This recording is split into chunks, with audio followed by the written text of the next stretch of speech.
पूरी थी। एक ऐसा बिल कांग्रेस द्वारा भ्रम फैलाया जा रहा है कि योजनाएं केंद्र से बनती है, जबकि इस बिल में ग्राम पंचायत को अधिकार रहेगा। परिवार का पंजीयन, रोजगार गारंटी, सभी काम की जिम्मेदारी पंचायत की होगी। पंचायत जो काम चाहती है, राज्य सरकार जो चाहती है, क्योंकि राज्य सरकार की भी हिस्सेदारी होगी, तो वो सारे काम हो पाएंगे। 50% कामों का निर्णय करने का अधिकार हमारी पंचायतों को रहेगा। और सबसे बड़ा, मैं तो क्योंकि खुद ग्रामीण क्षेत्र से आता हूं, जब किसान का समय रहता है बोनी और कटनी का, उस समय हमारे जी राम जी बिल के जो मजदूरी देने का काम है वो बंद रहेगा और बाकी दिन ये शुरू रहेगा, ताकि किसान को भी काम करने वालों की दिक्कत ना हो और मजदूरों को भी डबल काम मिल सके। जब खेती का काम है तो खेती का और बाकी समय हमारी योजना का। मैं समझता हूं कि एक ऐसा बिल जिससे गांव की अधोसंरचना का विकास होगा, लोग ग्रामीण क्षेत्रों में अपने हिसाब से गांव की जरूरत के हिसाब से काम कर पाएंगे। सरकार के ये बिल आपके बीच में, आपके माध्यम से नीचे तक जाए, इसके लिए हमने ये प्रेस कॉन्फ्रेंस रखी थी। मैं इस पे विस्तार से हमारे मुख्यमंत्री जी प्रकाश डालेंगे। मैं उनसे अनुरोध करता हूं कि मुख्यमंत्री जी इस पे विचार अपने रखें।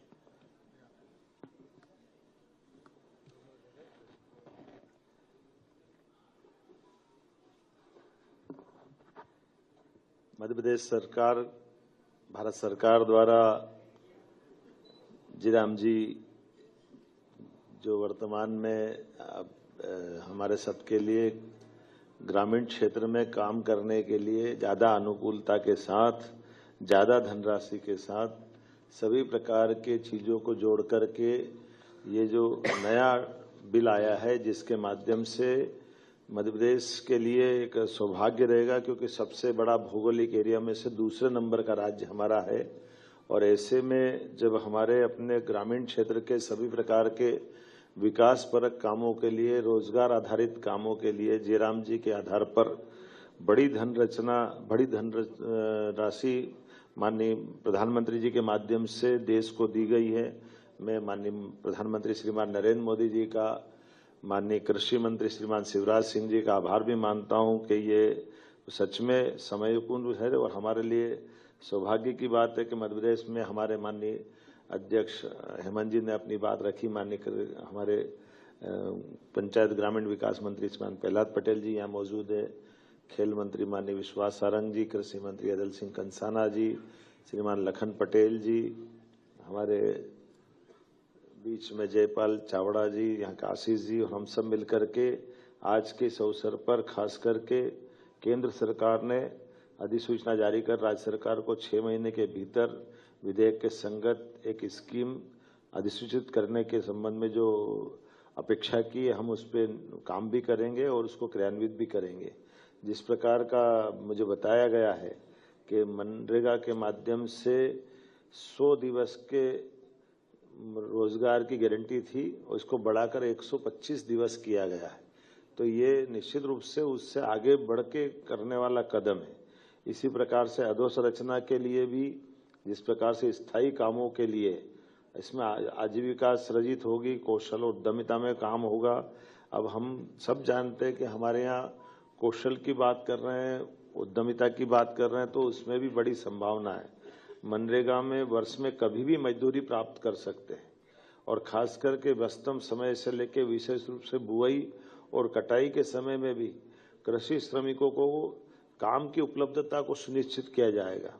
इसके अधिनियम में राज्यों को एक वित्तीय वर्ष में कुल मिलाकर 60 दिन का अधिसूचित करने का प्रावधान है। बुआई कटाई की व्यस्तम और सीमित अवधि को भी इसमें सम्मिलित किया है। और जिस प्रकार से अधिनियम में जो भविष्य की संभावना है, अर्थात प्राकृतिक आपदा, असाधारण परिस्थितियों के दौरान विशेष शिथिलीकरण, ऐसे कई विनिश्चय करते हुए इसमें गुंजाइश दी गई है, जो हमारे लिए पहले चुनौती रहती थी। और राज्य और केंद्र के मध्य भी राशि की साझेदारी भी इसमें बनाने के लिए बहुत अच्छे से लगभग ये जो राज्यों के लिए 60-40 का रेशो इसमें रखा है, इसके आधार पर हमारे लिए हमारे ग्रामीण क्षेत्र में, चूंकि हमारे यहाँ ट्राइबल का बेल्ट भी है और कई आकांक्षी जिलों के अंदर भी काम होता है, ऐसे में जब हमने तो अपना इसका दायरा बढ़ा करके गौशाला तक जोड़ा है, कहीं तालाब निर्माण से लगा करके गांवों के अंदर के भी जन कल्याणकारी कामों के लिए विस्तृत दायरा लिया है। मैं उम्मीद कर रहा हूं कि इस अधिनियम का सच में रोजगार क्या, इसमें कानूनी अधिकार के लिए एक तरह से मौका दिया है। 125 दिन तो उनको दिए ही हैं। अब इस बात को तो किसी से कोई छिपा नहीं सकते हैं कि पहले के दिन 100 दिन थे, अब 125 दिन हुए। अब इसमें और आगे जाकर देखें तो वंचितों, विशेषकर महिलाओं को, SC ST को, भूमिहीन परिवारों को विशेष प्रावधान के अंतर्गत इसमें लाभ देने की प्लानिंग की गई है।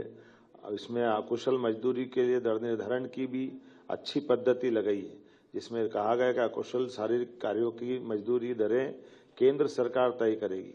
और जब तक अलग से नई मजदूरी दरें घोषित नहीं होगी तब तक महात्मा गांधी नरेगा के अंतर्गत तय मजदूरी से दरें देंगे। अब ये इसके कई अंदर की चुनौतियों के आधार पे भी जो कठिनाई होती है, और हम सब जानते कि पहले नरेगा था, नरेगा से मनरेगा बना और मनरेगा से जीराम जी बना, तो सुधार और संशोधन तो प्रक्रिया का हिस्सा है। ये अलग बात है कि ठीक है विपक्ष का काम कुछ बोलना तो बोले, लेकिन सरकार का काम समयोचित निर्णय लेते जाए और खास करके रोजगार न मिलने की स्थिति में भी ग्रामीण परिवारों को मांग प्रस्तुत करने के आधार पर निर्धारित समय सीमा में काम देने की बात भी करी है और राज्य सरकारें द्वारा दरें और शर्तों के अनुसार बेरोजगारी भत्ता देने का भी इसमें बाध्यता दे दी गई है। अब ये अपने आप में बड़ा उसका संयोजन करने का, बड़े दायरे में लाने का प्लान किया और महिलाओं के लिए भी SHG और संकुल स्तरीय संघ CLF के आजीविका क्रियाकलापों के लिए भी नई शुरुआत है। ये अभी तक छूटी हुई थी, जिसमें हमारे वर्क सेट, ग्रामीण हाट अवसंरचनाएं, कौशल विकास केंद्र जो प्रशिक्षण के साथ इस पे काम कर सकते हैं और अधिनियम में कार्यों को किस प्रकार से लिया है, इसके जल संरक्षण के काम, जिसमें हमने पिछली बार भी जल गंगा संरक्षण अभियान में बड़ा काम किया था, इस बार भी करने वाले, जिसमें चेक डैम, भूमिगत बांध, तालाब, सिंचाई कूप, मृदा नमी संरक्षण, वृक्षारोपण, रूप वाटर हार्वेस्टिंग और इस सड़क, पुल पुलिया, पंचायत भवन, आंगनवाड़ी भवन, विद्यालय भवन और ऐसे कई कामों के साथ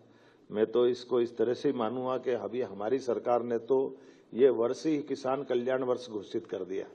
और किसान कल्याण वर्ष के आधार पर हमने अपने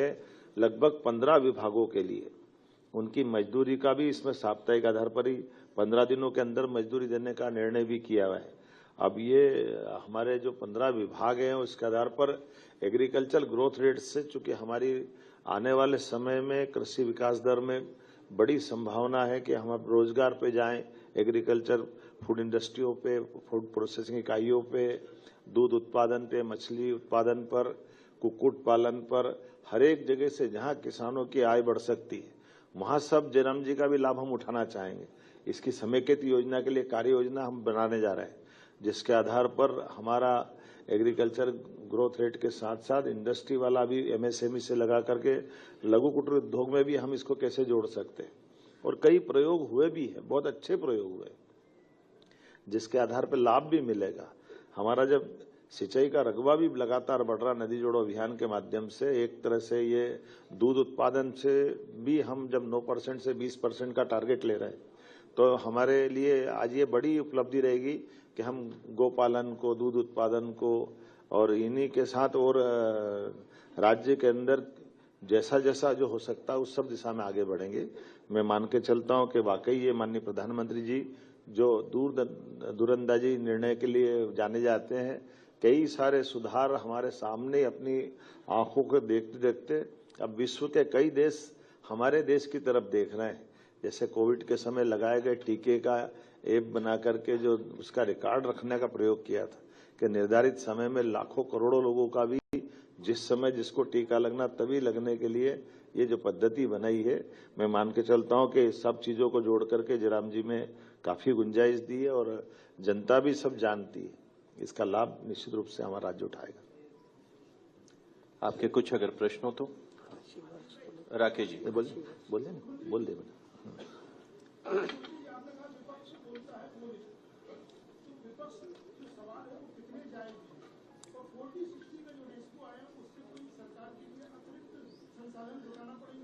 नहीं, हमारी सरकार इसमें सक्षम है। हम ये 40-60 का जो रेशो है वो बहुत अच्छा है और हम तो पहले ही लागू कर चुके हैं। और ये बात बिल्कुल सही है कि विपक्ष का काम उनके प्रश्न करना है, लेकिन विपक्ष भी तथ्यात्मक बात नहीं कह रहा है। इसकी कमी है तो बताए ना, कांग्रेस अध्यक्ष बताए, राहुल गांधी जी बताए, जीतू पटवारी जी बताए कि हाँ ये इसमें ऐसा करना था, वैसा करना था। तो विरोध के लिए विरोध के बजाय सकारात्मक के आधार पर तथ्यात्मक बात आए तो ध्यान में। शरद जी शरद जी हाँ।